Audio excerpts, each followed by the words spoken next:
So really, yes, software, when brought together in an effective manner with the hardware, really enables a significantly efficient deployment. And that's what we are focused on at Edge Cortix.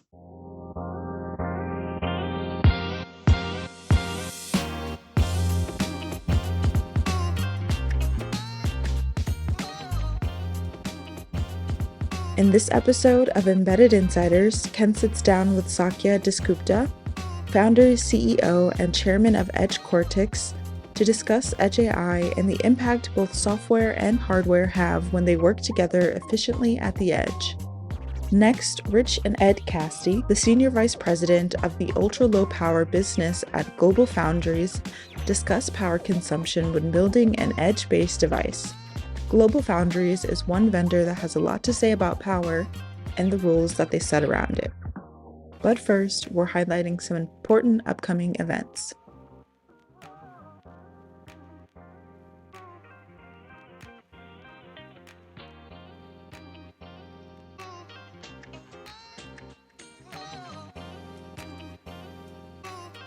Hello, everyone, and welcome back to the Embedded Insiders podcast.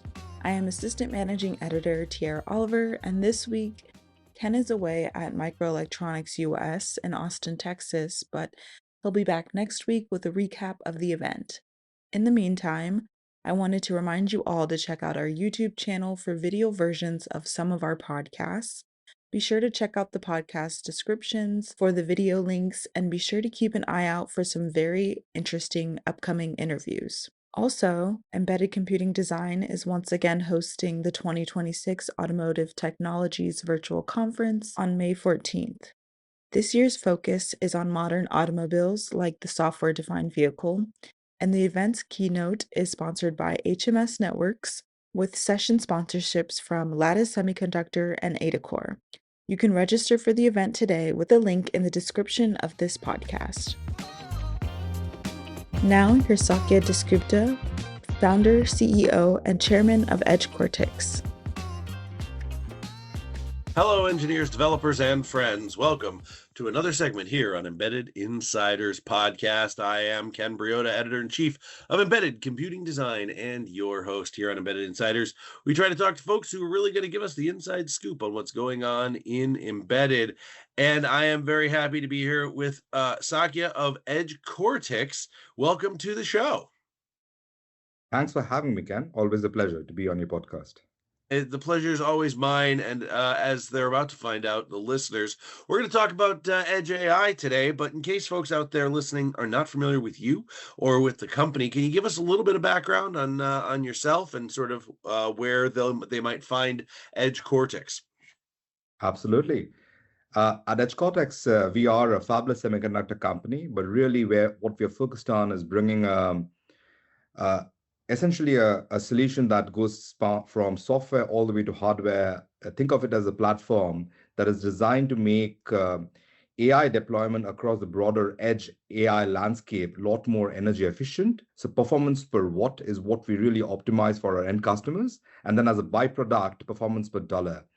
And I would say the best way to describe us as a company would be not just the chips, processors, or the hardware stack that we are building, but really a software-first approach that we have brought to the table, where software critically drives a solution-centric mindset for things that we bring across the edge AI landscape. Incredible. You know, it's interesting that I think you guys are so focused on the software side, because I think that the sort of meeting and the cross impact of software plus hardware is really the story of Edge AI right now, and edge computing in general is the search for the most optimal hardware. So, you know, the best power for the least power, as it were. And a lot of the answer to those equations is being found in the software. You think that's fair to say? Yeah, I would say that's quite a fair statement to be made. I will, in fact, go so far as to say that today, across the edge AI landscape, it's not so much about yet another hardware which is spec'd to be much better in higher in performance and lower in power, but it's really where the rubber meets the road, so to speak. software and hardware, when they come together and enable solutions like generative AI, multimodal AI applications, large language models or small language models, all to be run in a seamless manner at the edge where you have to deal with real constraints of size, power, even area in many cases, temperatures or weather conditions in many cases, or as extreme as the final frontier, space. So really, yes, software, when brought together in an effective manner with the hardware, really enables a significantly efficient deployment. And that's what we are focused on at Edge Cortix. Yeah. One of the drums that I've been beating lately, especially with reference to edge computing, edge AI, is the concept of what I call functional AI, specific purpose-built AI that sort of is used for, the kind of good statistical analysis, trend identification, anomaly detection stuff that AI is really, really good at and is really powerful at the edge. What are some of the applications that you're seeing that are really exciting, really interesting? And feel free to disagree with me that that's the sort of home for the edge AI. Yeah, I mean, if you look at broadly edge AI, it's edge really is a very fragmented market, and there is fragmentation across the different types of hardware.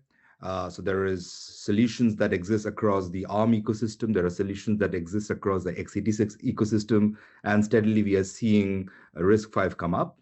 At the same time, there is also fragmentation across the solution landscape. So, for example, physical robot is as much an edge AI target as much as a server that goes into a factory floor for automation, or as upper end of the thick edge market as an aerospace solution or a satellite system. So broadly, we as a company, when we are focusing on the edge, I would agree that we are seeing functional AI become a critical component where you need the solution, whether that's the software or the hardware, to be able to deploy across that fragmented market. And for us, that's been a big part of the focus from software.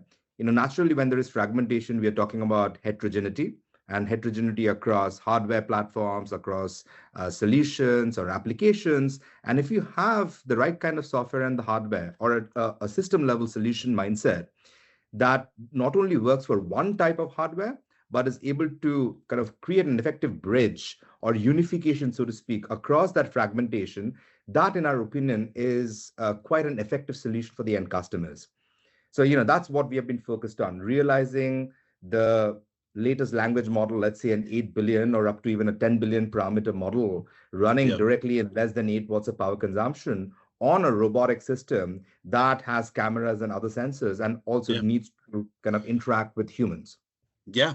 There was a lot of talk at Embedded World where we got a chance to hang out for a minute about memory and storage. A lot of folks seem worried about especially at the edge and for embedded systems, memory and storage, because so much of it's getting eaten up by the data center folks. And I see that as a problem because I think that the edge AI and the local AI is a much more functional and powerful application for AI.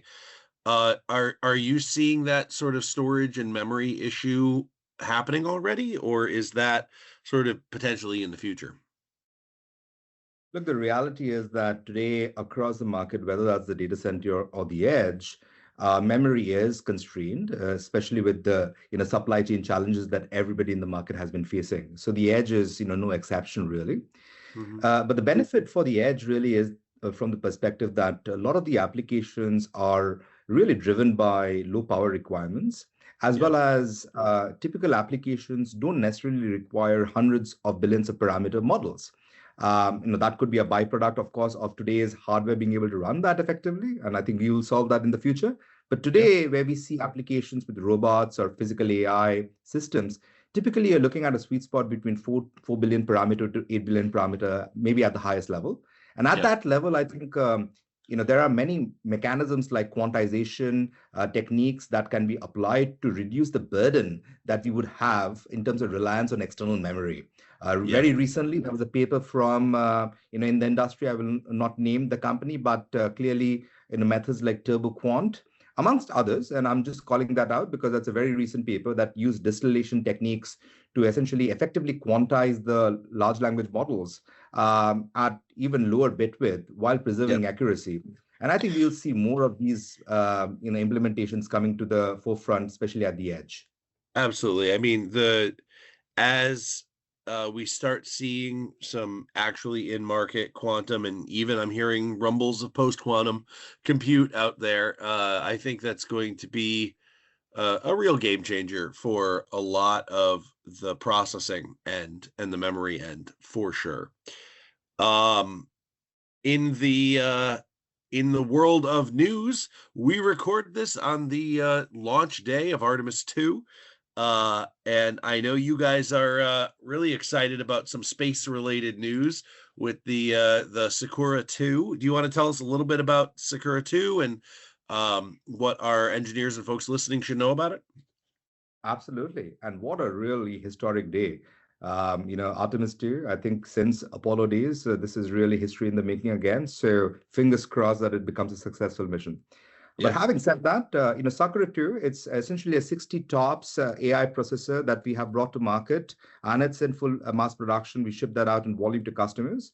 And within that, 60 TOPS, quite a lot of performance that is packed into that processor. The power consumption, we have been able to maintain very low powers. So most applications run less than 6 to 7 watts of power consumption, while the TDPs are on 8 watts.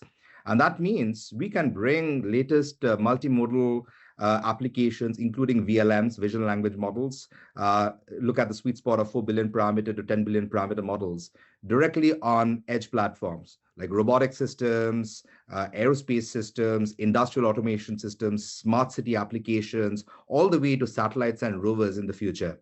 And that, in our opinion, becomes a game changer.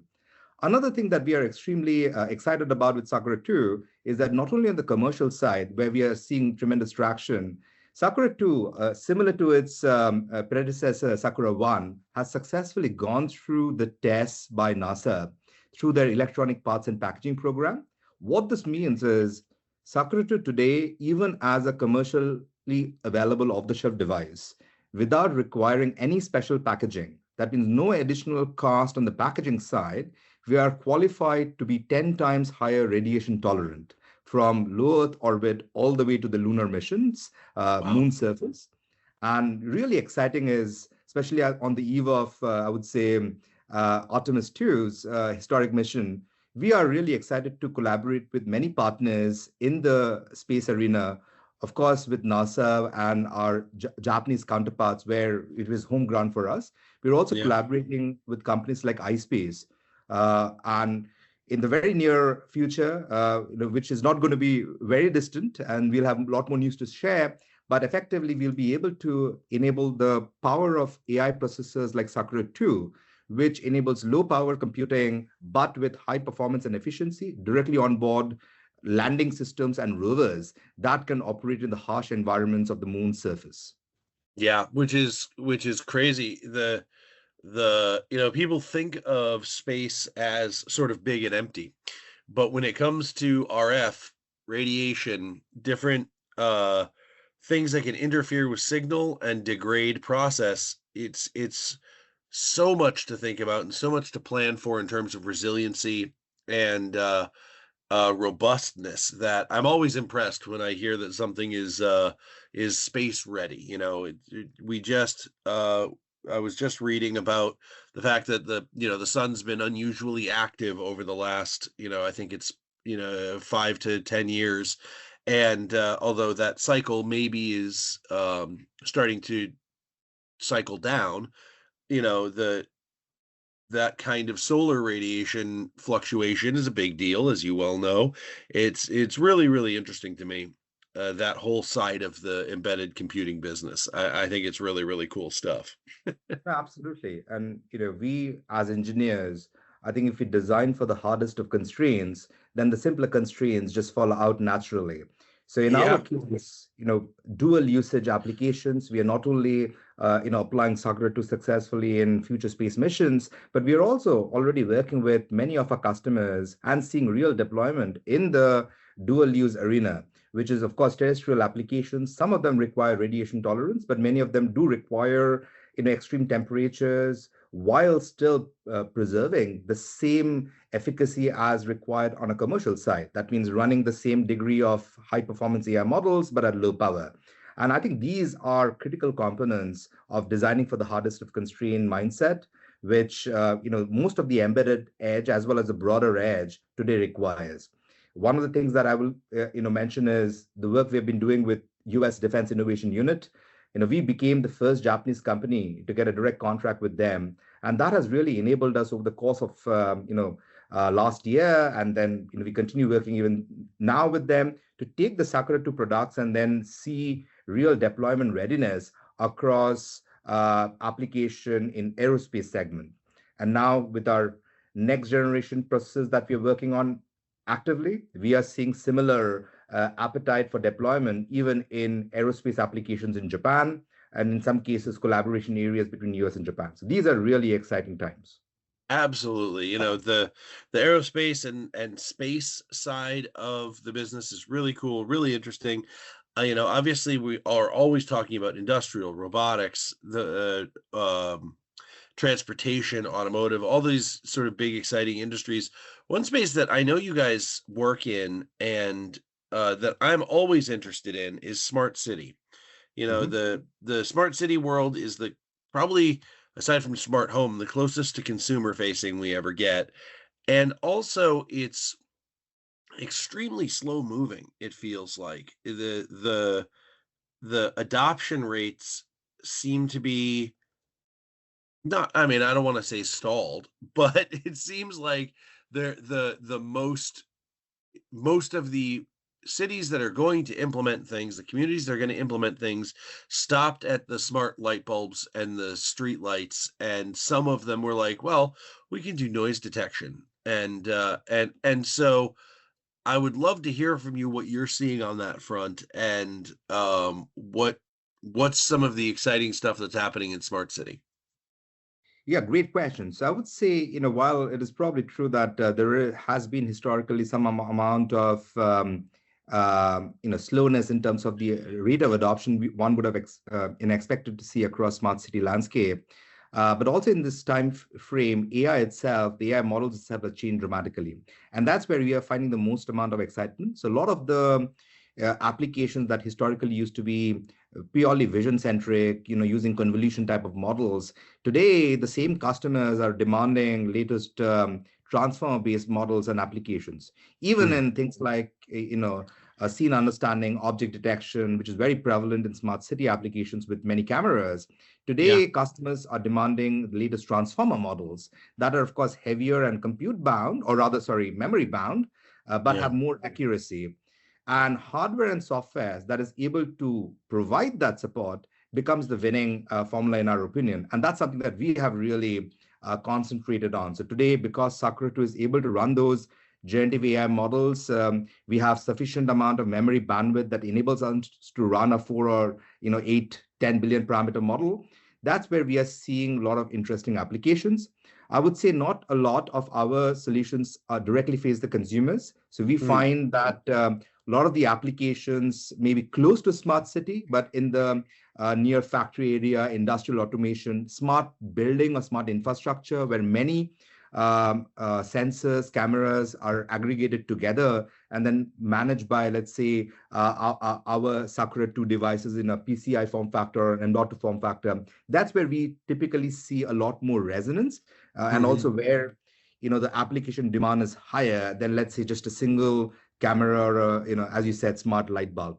But across, we are definitely seeing a lot of acceleration that one would have expected in the past 2 years, but it's happening now in a manner driven by the latest AI models. Awesome. And so as we get near the end of our time in this segment, I want to come up and sort of give you the floor a little bit here. You're so tapped into what's going on in AI at the edge and edge computing, edge processing. What is the sort of exciting thing for you when you're looking at the new research and working on stuff? A lot of our listeners are engineers and developers who are also trying to look ahead. What should they be looking for, learning about, getting ready that in 5 years somebody's going to be asking them to build a product with. Well, absolutely. See, what is really exciting us right now is that steadily the industry is moving towards truly embracing heterogeneity, and I think it'll become an important factor to enable both scalability and efficiency across the edge. And we see heterogeneity being implemented through chiplets. Yeah. Historically, people have worked on monolithic SoCs. Of course, that will continue to a certain extent. Our Sakura 2 device today is also a monolithic device. But what we are working on is our next generation platform, which is a chiplet platform. This means we can have dies disaggregated between compute dies, memory dies, IO dies. This enables us to not have to target advanced process nodes all the time across the different types of dies, which means there is a lot more ability for us to enhance overall efficiency, whether that's power efficiency or compute efficiency. I think we'll see more of this across the edge. This also makes it much more effective for deploying across the physical AI landscape, where we are seeing robotic systems that today demand few tens of TOPS of compute are steadily moving towards hundreds or in some cases even thousands of TOPS with humanoid robots in the future. And that, again, I think will be enabled by the chiplet ecosystem that, again, with our next generation product we are focusing on. And finally, last but not the least, I would say software continues to remain a critical component. I think that has always been the elephant in the room. And being able to ensure that as we move towards heterogeneous chiplet-based integration of dies, software, especially on the application stack, seamlessly working across the current AI machine learning framework landscape, does not get a backseat. It has to remain in the front seat to ensure that the solution for the customer is ready, not just yet another heavily spec'd hardware system. That really excites me to hear you say that. I'm a firm believer that customization in solutions really is the future of embedded computing, especially for AI-enabled solutions and applications and stuff. I think that, and I think chiplets are the enablement technology for that, in addition to software, and good software always makes customizability better. I think that the one size fits all approach is just not going to be the leading edge of development for a while anyway. There's just too many different quote unquote edge cases out there that need customized processing, solution, memory, whatever, and having that flexibility is really such a boon to engineers, I think. Absolutely. So chiplet in a nutshell provides the hardware flexibility required to embrace that kind of customization disaggregation, and software provides the efficiency required to deploy that as an integrated solution. Absolutely. The last question that I ask everyone is my favorite question, and I'll ask it to you now. What didn't I think to ask you, Sakya, that I should have, that our listeners really need to know about? Well, I think the critical question is why Japan? And let me just end by saying that today, as a company that is headquartered in Japan, we are seeing this moniker, Japan is back. And I think that's really true. We, as a fabulous semiconductor company emerging out of Japan, we are going after a global market and really focused on enabling efficient AI infrastructure deployment across the broader edge ecosystem. So hopefully we'll have a lot more news to share, and looking forward to further conversations. Absolutely. Sakyasingha Dasgupta, you're the founder, CEO, and chairman of Edge Cortix. Where can folks find out more about Edge Cortix out there on the worldwide interwebs? Just go to our website, www.edgecortix.com, and you'll find a ton of information. Please feel free to reach out. And if you want to play with any of our hardware or development kits, you're always welcome. Amazing. And for folks out there listening, thank you so much for joining us today for this segment of Embedded Insiders. Don't go away. There's lots more to listen to. And if you haven't already subscribed, whether you're listening to this on your favorite podcasting platform or playing it in the background on YouTube, it's going to be in both places. Make sure that you subscribe so you never miss any of our episodes of Embedded Insiders. Embedded Executive, or even Dev Talk with Rich and Vin. Those are our 3 podcasts. Thank you all so much for joining us. And Sakya, thank you for the wonderful discussion. Appreciate you. Thank you for having me. We'll see you next time, folks. I've been Ken Briota, Editor-in-Chief of Embedded Computing Design, and your host. You've all been marvelous. Catch you next time. Now here's Ed Casti, the Senior Vice President of the Ultra Low Power Business at Global Foundries. Good afternoon. Welcome to the Embedded Executive Podcast. I am Rich Nass with Embedded Computing Design, and this week's guest is Ed Casti. He is a Senior Vice President of the Ultra Low Power Business at Global Foundries. How you doing, Ed? Great. Thanks, Rich, for having me here today. I'm looking forward to the conversation. You sure about that? You sound a little undecided. Let's do it. Okay, let's do it.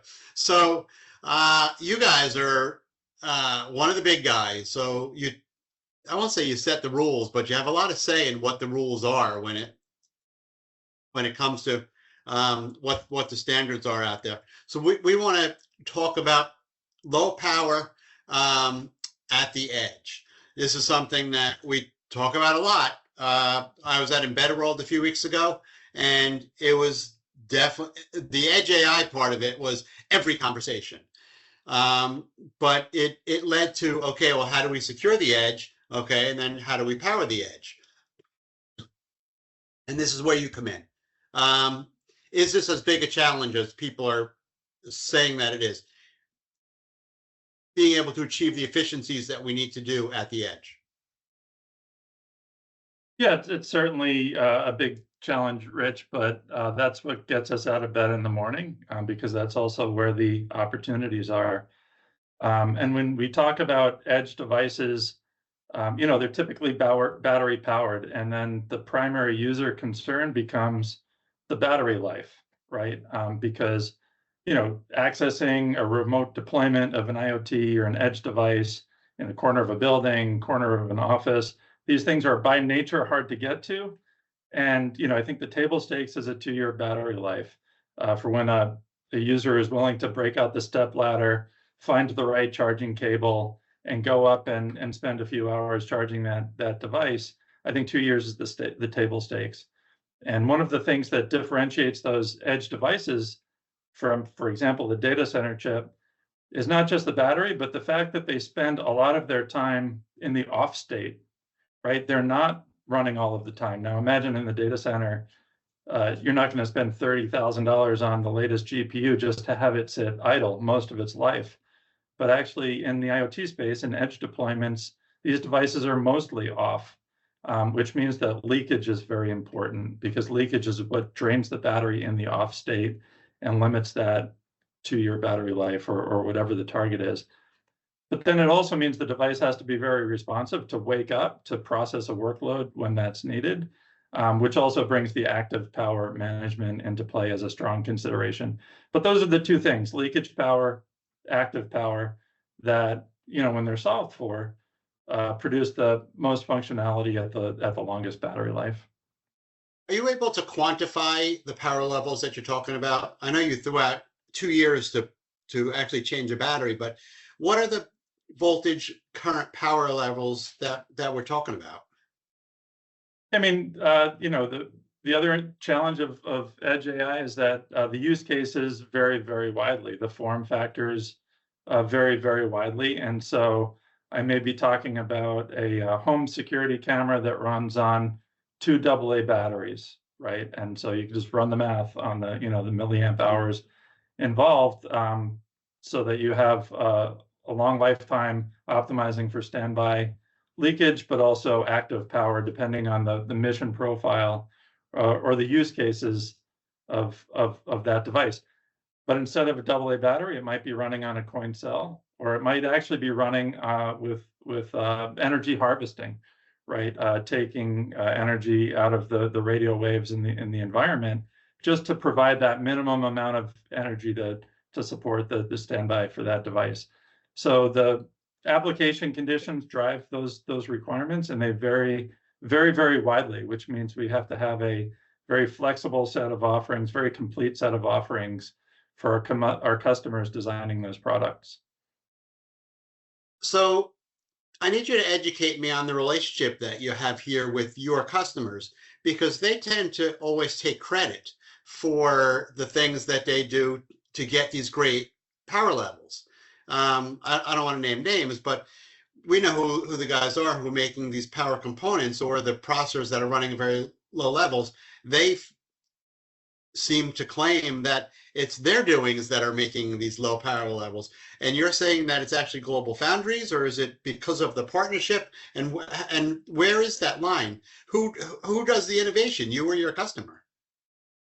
It's actually, that's a great question, and it's done in very close collaboration because there's an optimization of product performance that can be done even better when you have a good understanding of the underlying technology and the knobs that can be turned and exploited to create, functionality at the lowest possible power. So we do work hand in hand with our customers. They're driving great innovation on circuit techniques and architectures that give the system the best performance. But we're working equally hard to innovate on the underlying technology to give them two things, really a ton of flexibility in how they do their designs. They will have blocks that need the most performance, and so we give them, what's called like ultra low VT devices that have the best performance. But then they have blocks that are optimized for always on modes and very low power consumption. So we give them ultra high VT threshold device voltage devices for those applications. We give them a variety of gate lengths and other tools where they can mix and match depending on the individual block within the design to either squeeze out the most performance at a lower power or to really optimize power in the blocks that are always on, doing the housekeeping and monitoring for that device to wake up and do more. So flexibility is one thing, but then ultimately features that we design into our wafer technologies are unlock another level of performance beyond that flexibility. So we do a lot of optimization in the technology itself to create very low leakage devices, high mobility devices, which means that they can achieve higher performance while consuming lower power, as well as innovation in memories and all of the blocks that go into an SoC. Are your customers always maximizing what you guys have to offer? Are they pushing the envelope as far as Global Foundries thinks that they should? We try to push that envelope together, and we do that by, the more close in partnership that we can work, we can really get to what is the bottleneck, what is that thing that is ultimately limiting that next level of reduction in power capability.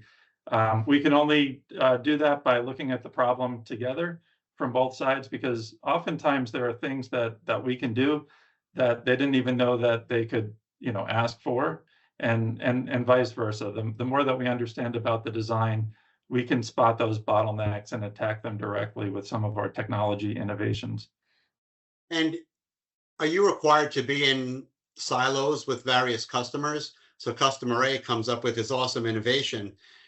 You can't share that with customer B to help them advance their product, I assume, right? Of course, yeah. The confidentiality of the individual customer engagements is something that we have at the top of the priority list. We have to honor that in all situations. But the foundry has a really unique position because we see what the whole market is doing, right? We do work with many of the fabless companies that are designing for the same end market opportunity, and we can see the superset of requirements and use that to kind of project where the market is going, how the requirements are going to evolve over time.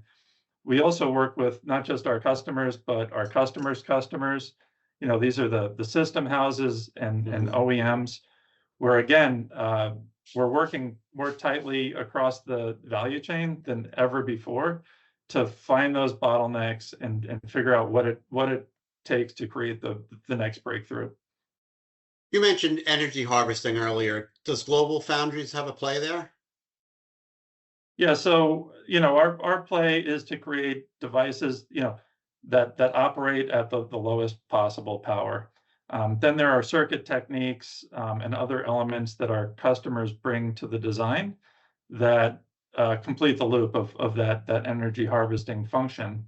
But we have some very exciting engagements in that space where the battery could be made to be extremely small because of the constant recharging, or eliminated in some situations. But that's where our technologies that are optimized for leakage and low power really come into play. For example, our FDX platform is based on a fully depleted silicon on insulator technology, or FDSOI, which has additional knobs, really targeting that low leakage, low power space for always on applications that run on little to no battery. So let me put you on the spot here. If we're having this conversation, say 12 months or even 18 months from now, what's changed in the conversation from the conversation we're having today? Yeah, so what I think is very exciting is like the many of the existing IoT products, they have a first level of edge intelligence, edge AI capability. The innovation in that space is incredibly rapid and very, very exciting. So the massive investment that we've seen, the hyper investment that we've seen in the data center to evolve AI models and generative AI and all kinds of new use cases that are coming out are going to be deployed to the edge, right? So we're just at the beginning of seeing that happen, where there was call it a generation 1 edge AI capability, which was triggered off of wake words. You could talk to a smart speaker or some other appliance, but using very deliberate commands and getting to a limited set of capabilities that were useful and exciting to have for the first time in the products. But now think about another level of AI, in particular generative AI capability coming to the edge, that will unlock a whole new set of features and capabilities for appliances, but also autonomous systems. We've seen first deployments in automotive space, right, where we have now autonomous vehicles, but we also see a trend where more of that capability will come to other consumer applications and industrial applications, like robotics, all the way up through and including humanoid robotics. So if I'm reading between the lines here, you're saying this is a super exciting time to be in this space. Yeah, I mean, I certainly see it that way, and all of the customers that I meet with every day are racing to bring those next innovations to the market. The capability is there now, developed in the cloud. Now the next phase is bringing those capabilities to more devices at the edge. Okay, I think this is a good place to stop, because this is awesome. I think Great. what you've outlined is a very, very exciting near-term future, and I look Great. forward to it. Great. I'm happy you got what you needed, Rich, and very good to have the conversation. Very good. That was Ed Casti. He is a Senior Vice President of the Low Power Business Unit at Global Foundries, and I am Rich Nass with Embedded Computing Design.